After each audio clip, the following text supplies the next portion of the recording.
Joining us now to review some of the headlines of today's newspapers from around the world is Arise News analyst Emmanuel Ifeni, great worker and a Malabite. We're all workers. Yes.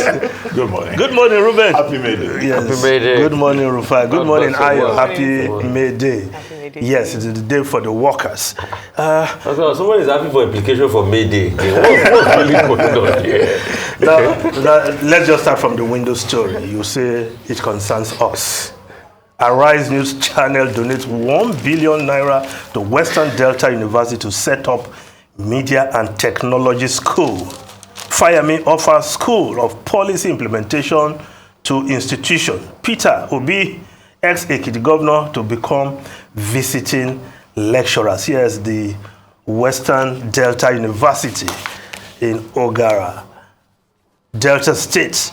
Yes, Ogara City, I would say so. Not many remember that Ogara, once a sleepy town on the Benin-Sapele Road, has since become a city with Niger Delta University, with the Delta State University Teaching Hospital, with the Polytechnic Ogara, and of course you have the Nigerian Navy forwarding base in that space also, as well as the INEC Institute, all in Ogara City. Of course, there's a stadium there. But the story is about the donation made by Prince Nduka Obagbena on behalf of the Arise News Channel to the Western Delta University to set up Media and Technology School. A great development, you will say, because it's like putting your money where your mouth is. Championing excellence in media from this day to Arise News. Now, you have to train the manpower, not just for the group, but for the industry. And that is what Nduka Obagbena, the prince of our kingdom, has done in this case. Of course, he joined a long list of donors to universities across the world. Michael Bloomberg, biggest donor in US, of course, Phil Nines, the co-founder of Nike, also a big donor, Michael Morris and Harriet Heman, bigger, I'm talking, yes, in contemporary times now, I'm talking about largest donor in the UK donating to Oxford, and of course, only recently, Michael, the father, I'm talking of Femi Otedola, also donated engineering building worth 2 billion naira to the Augustine University in Ekpe. So, Nduka Obagbena. And Chief Afeba Balola. Yes, of course, those are promoters of university. I'm trying to distinguish the donors to university from the promoters of university. 10 million. Yes. 10 million. Babala also donated 10 million to King's College London. Yes. So, 10 million pounds. a great gesture there. More Nigerians with deep pockets should do same, because education is fundamental, and developing the education sector is not only the responsibility of government, as we have seen over time from the days of the founding of Harvard, like you rightly referenced, Rufai, without L. Now, the lead story of this day, NLC CSOs plead with Judiciary to save Nigeria's democracy. Say INEC has driven a nail into the electoral coffin of country. NLC threatens to name, shame, corrupt judges. Yes, of course, the organized labor today is Workers' Day. The organized labor and the civil society coalition under the aegis of the Citizens Democratic Movement have come out to caution the judiciary on the need to save Nigeria's democracy. Yes, the group saying that INEC, of course I won't use the exact words, but to put it mildly, INEC dropped the ball. And now, in the course of the democratic process, the next logical steps for those who are aggrieved is to go to the courts, the tribunal, if you will, and we expect the judges, like Caesar's wife, to live above board and do justice that will be seen to be done. And I don't think anybody will be asking too much of the judiciary to enjoin the judiciary to do so much.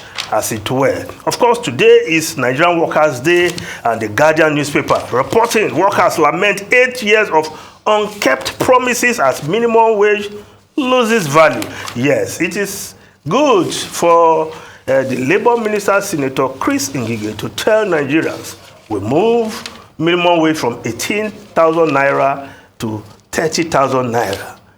But the value in terms of devaluation of the naira, the rate of inflation, what is the worth of that increment? Of course, on a day like this, expectedly, the Nigerian workers are lamenting.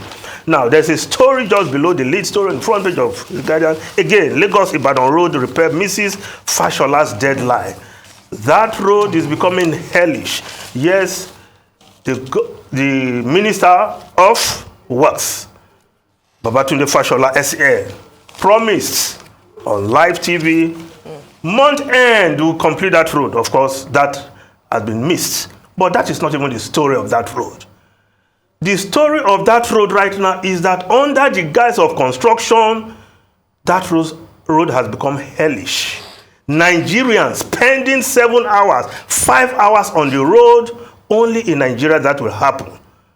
The value of time, perhaps. You spend enough time to travel, to fly from Nigeria to the United Kingdom on the road.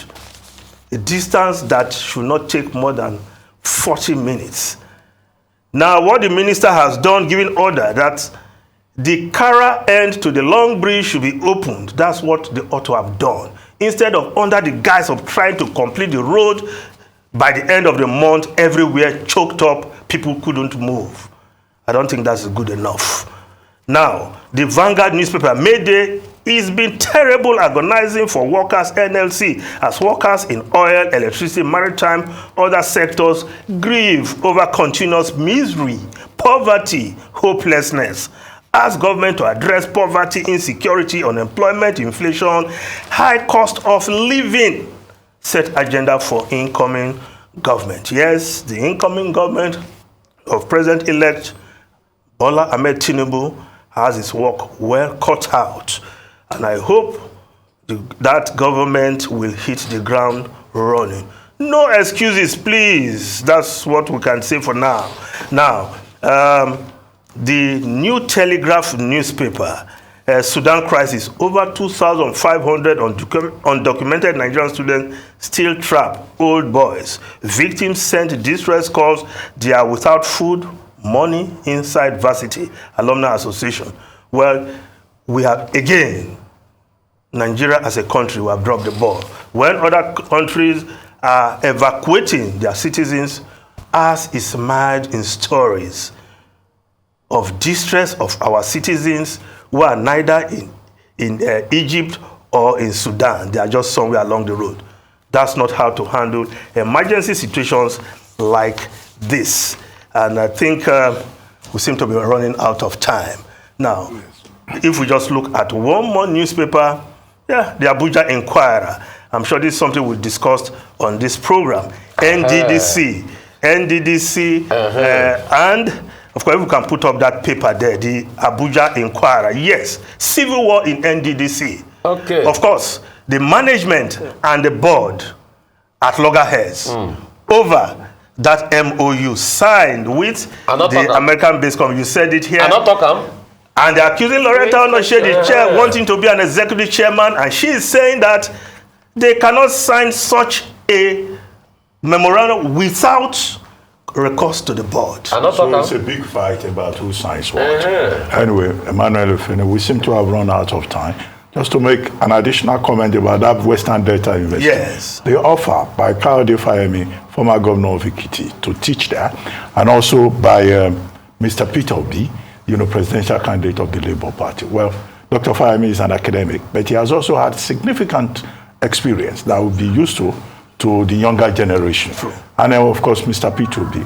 Elsewhere in the world, if you've had significant experience, the university brings you in as a visiting professor to teach. But we need to do more of that here. After all, Alibaba Jack Ma, the owner of Alibaba, is now going to be teaching at Tokyo University, during certain semesters. In Nigeria, we shouldn't allow people to just keep their experience to themselves. If any, you two should go and take visiting professors one of these days. No, Imagine Aliko Dangote appearing in a business school.